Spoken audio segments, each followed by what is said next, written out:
When did you decide to do a documentary, and what made you choose the topic of the art of rap, and why no other topics such as business? Well, I wanted to direct films. You know, that's something that's been part of my bucket list. I want to do features, and and I was watching television. I was watching the rapping Weatherman, and I'm like, well, this is interesting. But you know, in a way, do people really respect hip hop? Do they really know where this came from? It's been around so long. People are now having fun with it. And I said, you know what? This is something that really is an essential part in my life. If it wasn't for rap, I wouldn't be sitting where I am.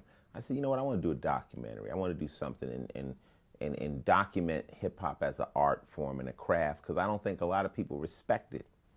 So I put those two things to do. I wanted to make a film, and I decided, you know, let's start with a documentary. I went to my phone book and I just called the people I knew, said, I got an idea, I want to do a film. I'm going to ask you about, I'm not going to ask you about the money, the cars, the jewelry. I'm going to ask you about the craft. And they go, wow, nobody ever asks us those questions. And I said, let's go. And we started shooting the film. What was it like to direct a documentary rather than an acting role? Well, directing a documentary is kind of a weird, you can't really direct a documentary. When you direct a documentary, you are really directing it cinematically.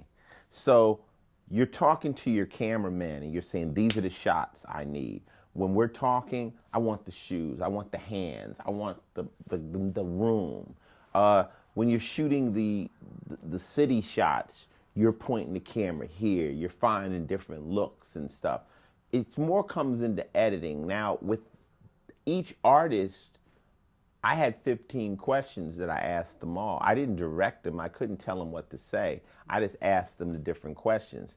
The directing comes in when you get the footage. It's more in the editing part of it. It's like we've got all, you saw the film, right? Oh, yeah. It's like we got all this footage on KRS-One, but this is the part people wouldn't even expect him to say. This is the part that shows KRS-One as I know him. These wild stories about him standing on the outside of a battle getting dissed. So that to me was more important to show than Chris giving you other things. So when you direct a documentary, it really falls more in the editing and the way the film looks. You're not directing action. You discussed the craft of rap. Which music artists got your attention and behind for their story behind their craft and how they developed? Well, I think Eminem is the most interesting because when he starts to talk about it, it's like he seems like he's a scientist. When he starts to, you could see as he started to talk about it, he could see the words. And he said, I've sandwiched this word in, and I try to make this rhyme inside the rhyme, then come back and rhyme on the snare. And you're like, oh, this guy's really talking music. And then also Rakim when he said we put 16 dots on the paper, and I see a graph, and there's so many different ways of doing it, you know, rhyming prior to the beat, rhyming after the beat. Um, just so many different styles. Like I've seen people who only write the words on the paper that rhyme. Like everything else is ad lib, but these words rhyme. So there's lots of techniques to doing it. But and then also like watching Grandmaster Caz rhyme, write who wrote a rhyme in real time in front of the cameras, but writes in perfect penmanship. It's like, the fuck's going on here? So it's just amazing that all the rappers have a different method. And what made you develop your craft? Just being inspired by the other rappers. Like when I first heard rap, I thought it was silly because they were rapping about parties and stuff. And at the time, I was in the streets. So I was on some gangster shit. And I'm like, these cats rapping about parties. We were robbing parties. So I thought it was silly. When I heard Melly Mel rap and I heard the message, I was like, yo, you can say something with this.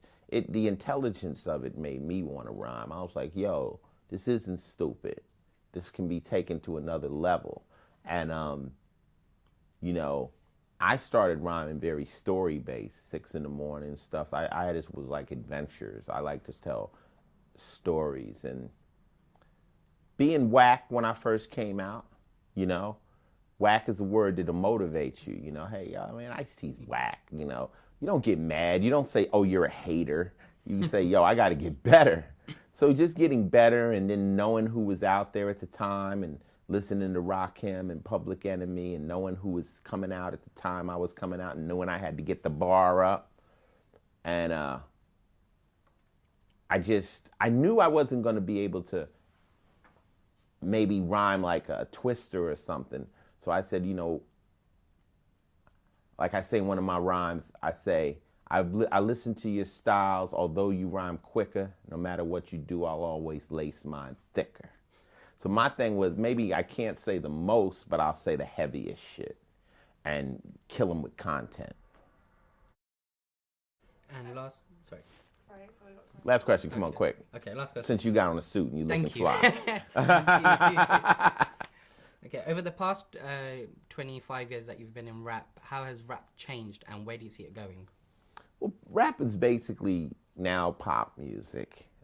It's kind of getting sucked into a pop vortex because there's so much available on the internet. It's very hard to figure out who to listen to. There's no more record stores. So now for the rapper to live, he has to make a record that'll get on the radio, and the radio kind of homogenizes the art form. And so it's lost a lot of its edge. And the rappers that are really edgy, like Immortal Technique or whatever, people don't even know about them. The masses don't. So it's much more difficult now. I compare it to the drug game. It's like, you know, there used to be one guy on every block corner. Now there's 500 guys on every corner. So it's just that much more difficult to be heard. You know, the only way you're gonna sell dope now is put it in the store. Yeah. So it's just harder now, and I think the shock value is over too. I think NWA scared the shit, Ghetto Boys did, and now you listen to some of these rappers and they're trying to act tough and you're laughing at them. You're like, really? You know, if you're a gangster, you don't have a stylist. And that's all. Thank you.